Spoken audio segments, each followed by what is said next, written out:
All right, what is going on, everybody? How is everybody doing today? Welcome back here today to another extra SROS video. ESPN just dropped a new 2026 mock draft, risers, fallers ahead of the May 10 lottery, and I want to react to it. I recently did, I think last Saturday, a mock draft here on the channel. Talked about actually some guys that are going back to school now. Even a guy like Dash Daniels I thought was going to be in the second round. He's going maybe back to New Zealand, maybe he's coming to the States, who knows. So yeah, we have a lot of guys leaving the 2026 draft, and I want to talk about this here today. I think The Athletic and Sam Vecini just dropped his new mock draft. Of course, it's like right at the same time. Why can't we spread these ones out? But I'll probably react to that one maybe early next week or something like that, because I like to hear, or I like to know what these guys are saying, because these guys are tapped in, they have the intel, they're friendly with maybe scouts and front offices, and they can kind of get a feel what's going on. So the early entry list just came out, and it's 71 players. Now, I saw some people saying online, like, there's only 71 players in the NBA draft. Like, that's insane. No, it's 71 non-seniors. So you are declaring as an early entry. You are leaving college before your eligibility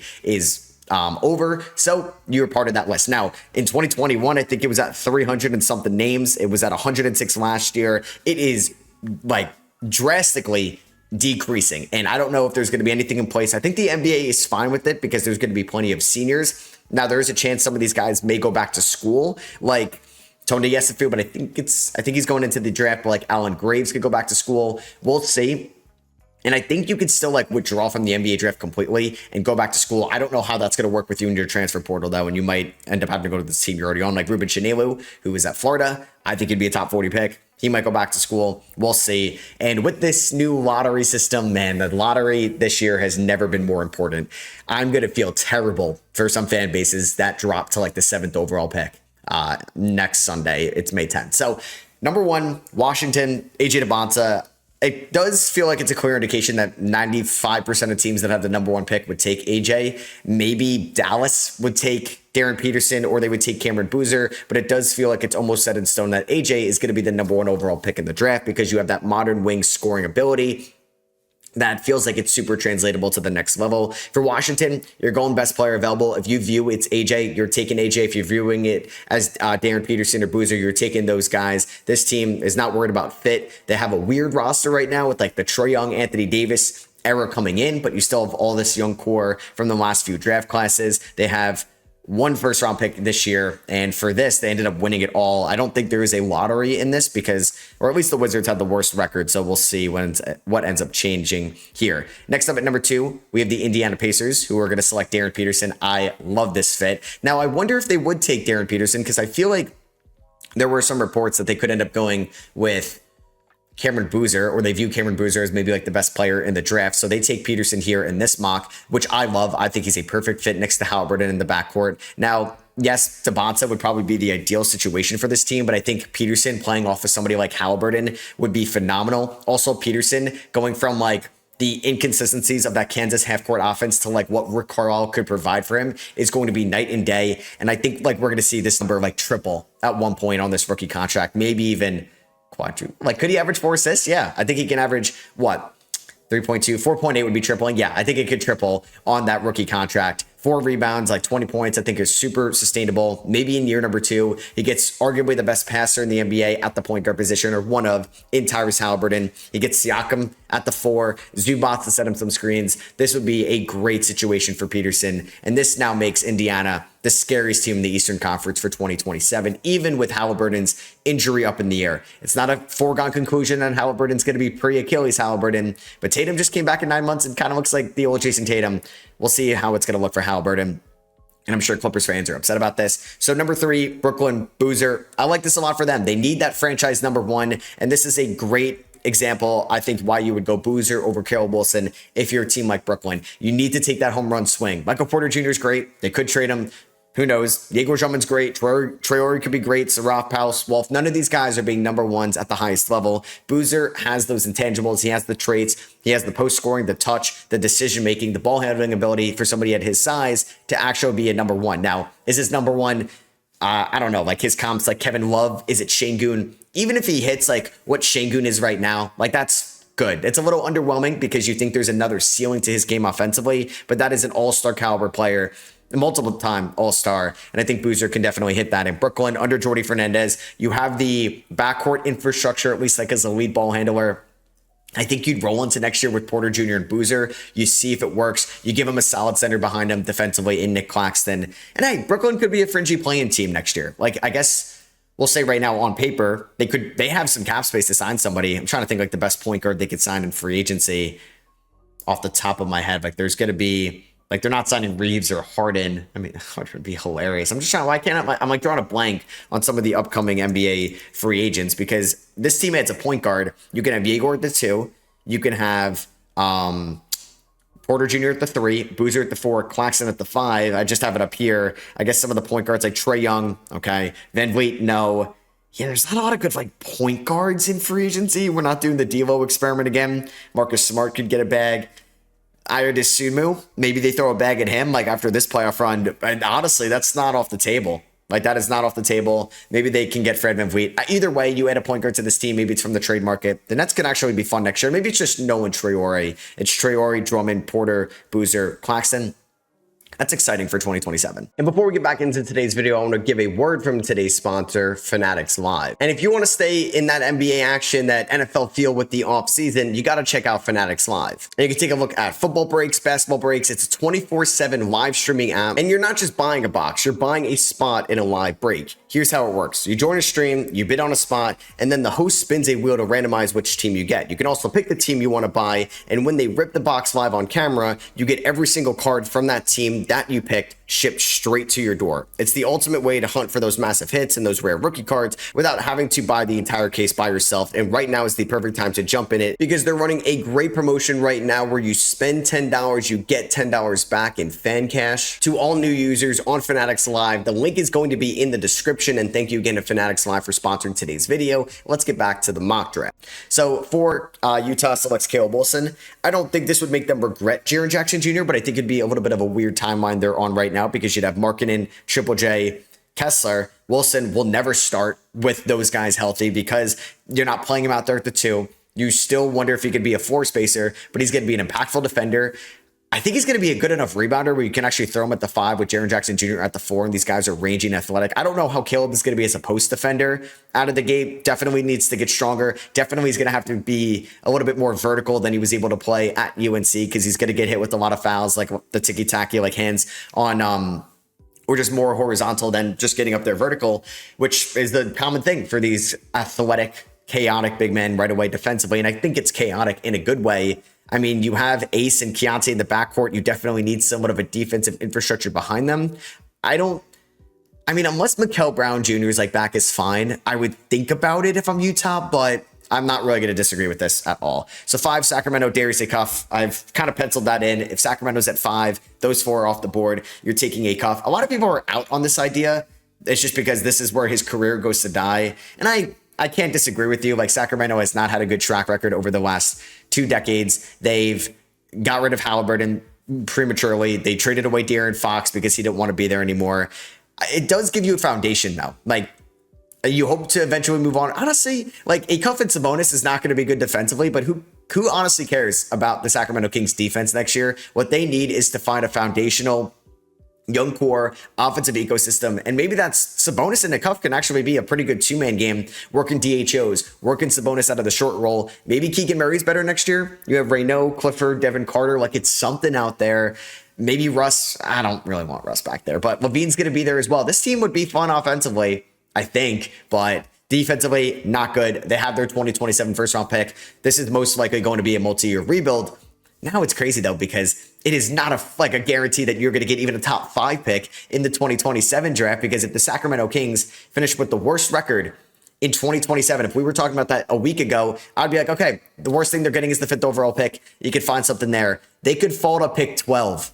Pick 12 in the new lottery next year. That's why I'm saying, like, it's scary to want to fully tank next year, and you don't want to be in that relegation zone. You want to be at picks 4, 5, 6, 7, 4 through 10. 10, it's no different than 4. So I don't know. Maybe Adam Silver cooked with this. I don't know, man. It's going to be the Wild West next year.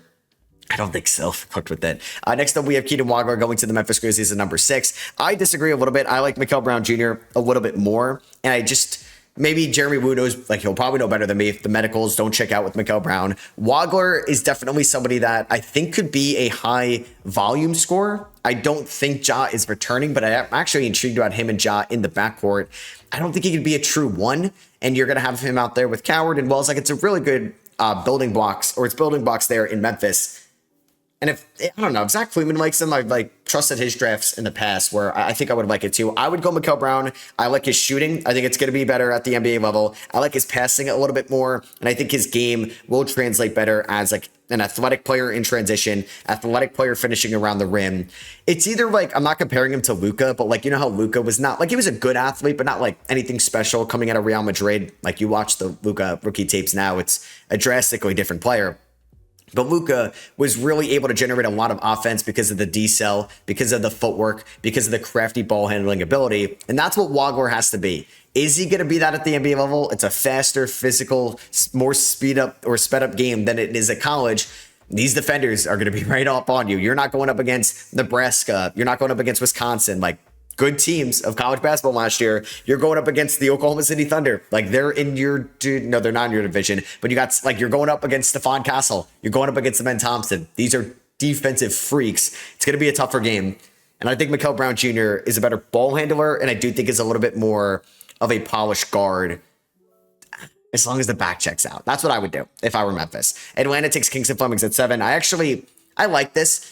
Atlanta, I don't know when you guys are, actually, I don't think game 6 would have happened yet between the Knicks and the Hawks. So the Knicks are down, Knicks are up 3-2. Atlanta, like, I think a lot of people have pointed to Dyson Daniels, and yes, there are clear limitations with Daniels shooting because the Knicks can just sag off completely. He has not really been the issue in my eyes in this playoff series. I think he's actually done really good as like a pure point guard. I think he's actually had a pretty good touch around the rim. Yes, the 3-point shot is what it is, but he's made the Knicks' lives very uncomfortable on the perimeter. And I think it's more so like the last line of defense for Atlanta. Like, I think they need a rim protector in the offseason.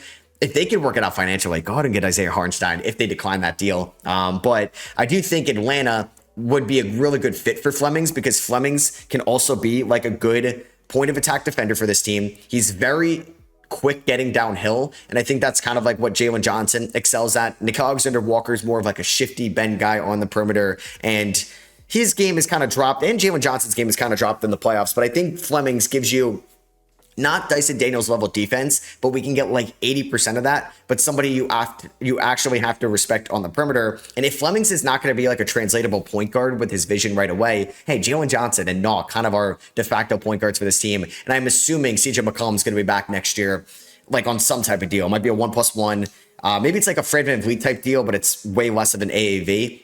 I would do this here if I were Atlanta. I like Flemings, I think, fit in Atlanta better than Mikael Brown's right now. So Mikael Brown ends up in Dallas. Love this. Love this for Dallas, to be honest with you, because I think he's not going to be a good defender right away, but if he can get stronger, I think his frame, his plus wingspan is actually going to make him a good defensive point guard. I think he's going to be better than maybe Wagler defensively at the next level, like maybe at their peaks. I think Mikael Brown's shooting from the form, the free throw ability, I think it's going to play at the next level. I know he shot a little bit poorly from 3 this year. It's all in the back too. Like this guy's back could be just completely screwed up, and it's going to be Michael Porter Jr.-esque. I don't know how bad it is because it was a lingering thing this year. And honestly, it just might be a lingering thing in your freshman year, and you're never even going to remember it. I don't think it's anything long-term. We'll find out more on draft night, because if we don't hear about it and he ends up going like 17th overall, yeah, teams did not like the back. So we'll see what happens with him. I think he can play with Kyrie. He's going to replace Kyrie one day. And I still think it gives you an option to have that starting point guard spot. And you kind of fill in a much needed shooting guard spot there, but he's a kind of combo guard for Cooper Flagg long term. I love that for them. Braden Burry's going to the Bulls at 9. He would be my best player available as well. I really wouldn't take Yaxel here. I wouldn't take a Dave Mara here. Now, Chicago does have the 15th pick, where if you do want to take a Dave Mara here, you can maybe go with a higher upside freshman, even though Braden Burry's is older for a freshman. He's like 20 years old. And maybe they really fall in love with somebody like Dalen Swain, who's not that much older than Braden Burry's, and they can have somebody more on the perimeter. Maybe they really like Jaden Quainance. Maybe they really like Hans Steinbach here. I would probably just stay away from Nate Ament. I think you have your own developmental like project in Noah Essengate. I don't want another one in Nate Ament because one of them is going to get brushed to the side. Braden Burry's, I think, has a high floor, limited ceiling, but I do think could be a great, honestly, 2-guard in between Buzelis and Giddey next year. I do think he can grow as a defender at the next level. So Milwaukee goes Nate Ament here. Not gonna lie, if Giannis is still on this team and he signs an extension, I hate this. This literally feels like AJ Johnson to even higher degree. I think Ament's gonna really struggle to generate much offense next year as as a rookie. He really struggled to really want to attack smaller guards and smaller defenders on him last year in college basketball. I don't really know if that's going to change. Maybe there's a whole mental switch with him that's going to happen when he gets to an NBA organization. But if Giannis gets traded, I don't mind this because you can be a little bit more patient with Nate Ament, but you're also a team that doesn't own your first round picks going forward. I guess it really doesn't matter at the end of the day because you could finish with the worst record and you can give that team pick 12, but you can also finish as the 8th seed and say, hey, like, we didn't have to give you a good pick. No, that 8th seed can get the number 1 pick in this new lottery system. So maybe just throw that out the window. And you want to take somebody that can have the highest ceiling, and that would be Nate Ament. So I would probably go this direction if they trade Giannis this offseason. But if you're trying to win with Giannis, I don't think Ament's going to be on the same timeline. I would look at Yaxel. I would look at a Damara if you're going to think about moving Miles Turner. I would definitely look at LeBaron Philon. I would think about, like, yeah, that's probably it. I'd probably think about Philon, Yaxel, maybe a Damar, like I said, if you're going to move Miles Turner, which I don't know if they will. So Golden State goes Kareem Lopez. I like Lopez here in this range. I actually am probably going to have Lopez higher than Ament on my big board. I just don't like Lopez to Golden State because I think they're trying to win right now, and Yaxel is right there. Like, this pick is now thinking post-Steph. It's just, I don't think Lopez is going to give you a whole lot next year. Like, is he going to be anywhere close to what Guy Santos was this year? Probably not. And it took, 3 years for Guy Santos to become this. So I'm not a huge fan of this range or this pick here. I would look at a Damara. Like, can you trust Kristaps to stay healthy? Is Al Horford going to be back? Like, I'd rather have some type of center rim protection that, hey, it gives us some depth out there. And a Damara can actually be a really good defender next to Draymond. I mean, I don't know if you want another guard, but I would just take LeBaron Philon over Kareem Lopez. I get they could use a wing with Jimmy and Moody being hurt, but I don't know. Maybe they trade this pick. I would take Yaxel over Kareem Lopez given their, I guess, direction right now. Yaxel to OKC. I mean, they're a team that can go with whatever here. They have 2 first-round picks. They're not far from each other. I'm going to assume they pick up the team option on Hardenstein. I don't know for sure. I'm going to assume they decline the team option on Dort. I don't really know for sure. If they bring back Hardenstein and you have Sorber going to be healthy for his rookie year next season, I would probably not take a Damar in this range. I would think about Jaden Quaidance, but I like Lendenberg. He could step in right away. He could be a physical presence down low, something they lack a little bit at times. And I think this is a solid pick here. You have plenty of guards with like Caruso, McCain, Joe, Wallace, and obviously Shai Gilgeous-Alexander. Maybe Dort's back. I like taking a forward here. They could move on from Aaron Wiggins, who's kind of fallen out of the rotation a little bit.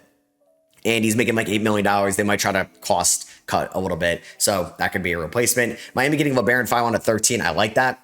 Norman Powell could be off this team. They could trade away Tyler Hero. I don't think Davion Mitchell is your long-term point guard. And I do think Philon and Yakuchonis, I don't know how it's going to work defensively, but I do think Philon gives you a little bit of an upside score in the backcourt, something they haven't really prioritized in the draft. And he doesn't really need to be a pure point guard. Yes, he could be a ball handler, but you can have him out there with Yakuchonis if you believe in Yaku's defense, because if not, then you're putting a lot of burden on Bam, Andrew Wiggins, Khalil Ware, Hawkins, Jovic is like that second line of defense, because I don't think it would be great next year, but I do think it gives you this like twitchy score that can operate in the pick and roll extremely well, and I think that'd be good value for Miami at 13 if he was there. That's who I would take. 14, Charlotte getting a Damara. I like this a lot.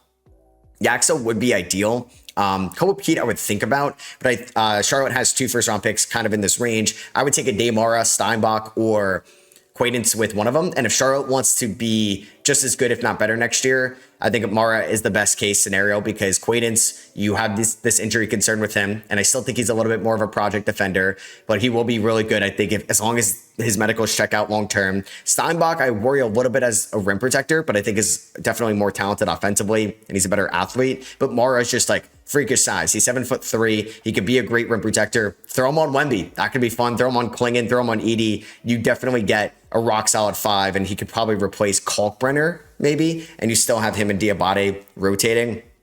15, Chicago gets Quaidance. I like this a lot for them. Quaidance and Braden Burries. That's pretty good, because I think Quaidance, yes, is a little bit more of a project, but he's extremely young for being a sophomore, given his draft status last year. Played 4 or 5 games this year. He can be a good perimeter defender, I believe. He can be a good screen setter. He can maybe be your long-term 5, and I think it'd be a good chance to grow in Chicago. Like, if Chicago doesn't win the lottery this year, oh man. I mean, maybe you don't need to, like, hey, if you're bad next year, and you're picking 7, that might be the sweet spot.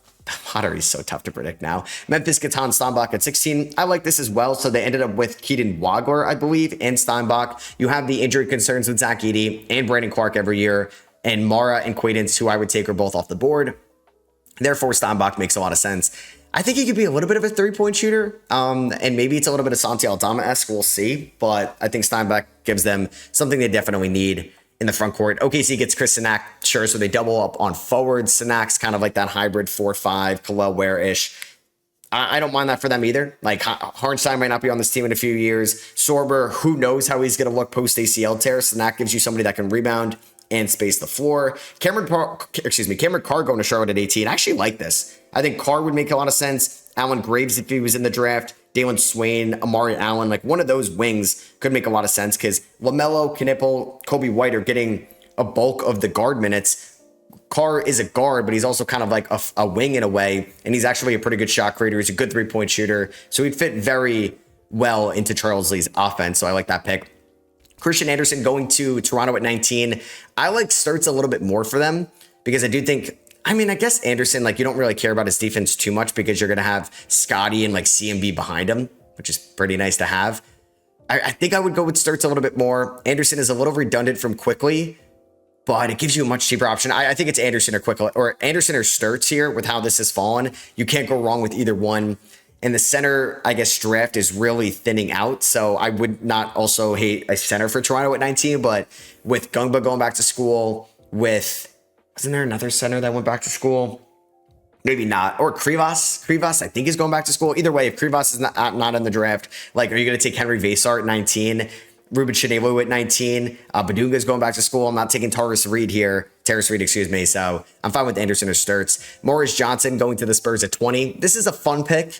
I wonder if Morris is going to be a good enough floor spacer at the next level, but he's got a great defensive frame that I think scouts are going to love, and like great defensive intensity. He moves very well up and down the floor for somebody at his size, and I think could fit perfectly next to Wemby because Wemby could space the floor. Makes a lot of sense. And I think they could use another like solid rebounder down low. Bennett starts going to Detroit at 21. I don't like this. I know Carr's off the board. I know Anderson's off the board. I would think about Malik Thomas here. I would think about Isaiah Evans as a 3-point shooter. I would even think about Koa Pete here. I know Koa Pete can't shoot. Maybe I would not think about Koa Pete here, to be honest with you. Detroit needs shot creating, and I think Cameron Carr is a really good fit for this team. I think Yaxel would have been a good fit for this team as well. I don't really like Sturts unless you're not sold on Jenkins long term. It's like Sturts and Cade, are they going to coexist? I guess he could shoot Sturts. I guess Sturts is a good shooter, but if I want to go for movement shooting, I guess I would go with Isaiah Evans. I think Alan Graves could be much of a good 3-point shooter too. This would be a good Alan Graves spot in my opinion. Because is Tobias Harris a long-term guy? I don't think so. Alan Graves goes to Philadelphia at 22. This is a great fit for them. This is somebody that can space the floor, that can defend, that can pass. He's not like the greatest athlete in the world, but you could put him next to Joel Embiid next year right away, and they need a power forward. Like, I don't mind Dominic Barlow. I don't think he's your long-term 4. I don't know how much longer we can do this Paul George Kelly Oubre thing. And this does feel like a Daryl Morey pick. Atlanta getting Isaiah Evans at 23. I like this for them too, because they need another movement shooter. Watching them against the Knicks, Kuminga's kind of volatile as a 3-point shooter. Same with Jalen Johnson in a playoff series. I mean, if Corey Kispert is not going to just hit his threes, he doesn't really provide a lot of value for you. Buddy Hield might not be on this roster next year. What's Reese Hashay's confidence? I would go with Isaiah Evans. I would take him in this range 100%. I think he's a day one shooter at the next level, and he's one of the best shooters in this class. I'm surprised Koa Pete falls to my Knicks at 24, which I don't hate, because you could put him out there with Cat, and you can have a 4-spacing 5. I don't know if you could put him out there with Mitchell Robinson, but I do think Pete could be a bruiser down low. He's not a bad mid-range shooter, but the Knicks really don't like to operate out of the mid-range outside of like Brunson ISO or Mikal Bridges fadeaway when he probably could have taken a layup. I don't think this is a terrible idea for the Knicks. I guess Krivas, if he's going back to school, would have been my pick here too if Mitchell Robinson leaves. I don't mind Tonde Yesufu because I do think there's some upside there, and Yesufu also can't shoot, but at least he's going to be willing to shoot. Pete, maybe an NBA development staff really does change Pete's shot. I mean, this is great value for my Knicks. I would like it because I have him like 19 on my big board, so this does feel low. Like at that point, you just go back to school if you repeat. 25, Lakers taking Vasar. So this is just going pure need over best player available, because I think Yesufu's better. I think Swain's better. I think Amari Allen's probably better than him. I think that's most of my guys off my big board that have been selected. Joshua Jefferson, but Vasar can catch lobs, can shoot the 3-ball. We'll see how his physicality looks at the next level and his screen setting. I'm not the biggest fan of the screen setting right now. A little bit like kind of a skinnier frame for somebody that's his tall or at his size, but having somebody that's like a pick and pop threat with Luka could be ideal. And it's the 25th pick, right? So I don't mind that. Denver getting Dalen Swain to 26. I love this. This is not like Peyton Watson 2.0, but it does feel like a little Peyton Watson-esque, but way more of a productive college player who's great around the rim, a good defender, great getting downhill. I don't know how that really fits with Denver at the moment, but they could lose Watson. Is Strother in their long-term plans? I think this is really good value for the Nuggets. Amari Allen, Boston, 27. This would be like my Ibuka Correa pick, I think, for them. Because I think he could just get the green light, basically be Anthony Simons there in Boston at one point. But Allen is going to be a really good perimeter defender. It really just depends if that shot's going to fall. Because if so, this could be a really good value pick for Boston. But like Shireman, Walsh, Hugo, do we want another wing? I don't know. Because you already have the Jays out there and Sam Hauser. So Ibuka Correa goes to Minnesota at 28. I mean, if you bring back Aridasumu, actually now that Dante got hurt, I don't hate it. Yeah, and with Swain off the board, like I wouldn't mind Joshua Jefferson in this range, but I guess like Jefferson, Randall, Reed, like will Jefferson ever play with those guys? I don't know. There's an upside play in Correa here. I would either think about him or Malik Thomas, who, speaking of, is going to go 29 to Cleveland. Like these guys were not top 30 on my big board in Malik Thomas, in Ibuka Correa, in Amari Allen. But now that all these guys are going back to school, like Pat Gungba, like Thomas Houck, like Braylon Mullins, these guys are going in the first round 100%. And I think Malik Thomas will go into the draft, but there's even a chance he's going back to school at Arkansas. I like this for Cleveland. I wonder what's going to change for them in the offseason. And then Dallas getting Joshua Jefferson at 30. That's great value. I like Joshua Jefferson and Mikael Brown. These feel like two of my guys in this draft. And Jefferson is just going to not turn the ball over. He can somewhat space the floor. And I think it's just a solid rotational wing/big. Can we trust Caleb Martin long-term? Guys in their front court have been hurt all the time. I wonder if they bring back Middleton as just like a veteran guy out there. So quickly through the second round, Knicks getting Karaban at 31. I like that. They do need some three-point shooting help. Tyler Tanner to the Grizzlies at 32. I mean, if he goes 32, does he just go back to school? Nets getting Juke Harris at 33, who could be a first-round pick for sure. Zuby to the Kings. Yesufu going to San Antonio. I don't know if I like that for Yesufu, but I like that for San Antonio. Luigi Siogo going to the Clippers at 36. I feel like I'm not going to have a first-round grade on him, but I could change. Momcilovic to the Thunder. Oh, that's a good fit. That's a good fit. Delario to the Bulls. I would actually like Delario to the Kings. Like double up on point guards with him in a cuff. Excuse me. Conwell to the Rockets. They could definitely use some shooting help, and that could be the guy there for them. Braden Smith to the Celtics. Yeah, I think, like I said, Ibuka Correa, you could take a different point guard. Miami getting Reed from UConn. They probably could use some front court help. Matt Abel to the Spurs at 42. Damn, the Spurs have a lot of picks in the draft. Is Malachi Moreno going into the draft? I wouldn't do that, but like 43, I'm taking a chance on him 100% in that range. I like Richie Saunders in this range. Sacramento, I don't really know if I like that fit. Bob and Miller going to the Spurs. Yeah, they're definitely trading out of these picks. I mean, I'm confused with this mock because did Floyd Padunga, I'm pretty sure he transferred to Louisville. I don't think maybe he's part of the early draft entry list. I guess he is because I'm pretty sure he's playing at Louisville next year. Jaden Bradley, 47 to the Suns. I like that. That just feels like a Jordan Goodwin type guy for them. Again, Trayvon Brazil to the Mavericks at 48. He's definitely going to go in that range. Chinelu, 49 Denver. Like, if that's his range, I think he goes back to Florida. You go to Onyenso from Virginia, who was a standout from the ACC tournament. Yeah, 50 Toronto could make sense. Billy Richmond, 51. I would take him way higher than this. I would take Billy Richmond like maybe over Amari Allen, but I think he goes back to school. I don't know if he's transferring. Andrei Storakovic, he's going back to school. I'm like 95% sure. Bruce Thornton, I think Thornton and Conwell could make sense. Boswell to the Clippers there at 52. Emmanuel Sharp to the Knicks at 55. I like that. If they leave with Sharp, Pete, and Caravan, I like that. Bilodeau to the Bulls at 56. Unfortunately, like he missed like March Madness. He was a good scorer this year for the Bruins. Jacoby Gillespie to the Hawks. Miles Duzan to the Wolves. I like that a lot. Taman Lipsy to the Pelicans. And then Felix Okpara, not the biggest fan of, from Tennessee. I got to watch him a couple times in March Madness to the Wizards. So that is ESPN's new 2026 NBA mock draft. Let me know what you guys think down below. Let me know what you agree or disagree with anything the mock says, what I say. We're about a week and a half, a little bit less than that from the draft lottery where it's going to be judgment day for a lot of fan bases. They may just give up. I don't know. So let me know if you guys want to see maybe that athletic mock draft as well reaction. I could do that maybe on Sunday or Saturday this weekend. Catch you on the next one. Peace.